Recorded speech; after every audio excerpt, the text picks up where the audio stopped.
లేడు. ఇదేనా జాకెట్ కుట్టడం? అయ్యో వీళ్ళు పట్టడం లేదు. కొలతలు సరిగ్గానే తీసుకున్నానే. సరిగ్గా తీసుకుంటే ఎందుకు పట్టడం లేదు? ఎందుకమ్మా అలా ఖర్చుకునేదాలాగా విరుచుకు పడతావు? ఇందులో ఏదో మిస్టేక్ జరిగింది. టింగ్ టింగ్. రాత్రి నువ్వేం కొడుతున్నావు? పప్పు దోసకాయ. అది అక్కడే ఇరుక్కుంది టోటల్ గా మొత్తం పాయింట్ అంతా.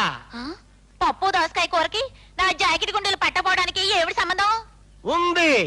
బాగా ఇష్టం కదా నీ లెవెల్ వేసుకొని తినుంటారు. గ్యాస్ పైకి తినండి, కొలతలు తేడా వచ్చినాయి. సాయంకాలం వరకు చూస్తాను. గ్యాస్ దిగాక గుండెలు పట్టలేదనుకో నీ గుండు కొట్టిస్తా. ఏంటంటే మీ ఇష్టం వచ్చినట్టు మాట్లాడుతున్నారు.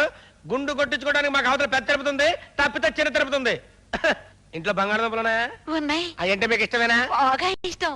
ఆహా, బాగా ఇష్టం కదా ఇంత బంగాళదుంప కూడా తిన్నారనుకోండి, డబ్బులు కాసి పెరిగిపోతే పై గుండెలు పట్టుపడి పగిలిపోతాయి. వెళ్ళండి. రే చూస్తావేంట్రా? Second candidate బిలు.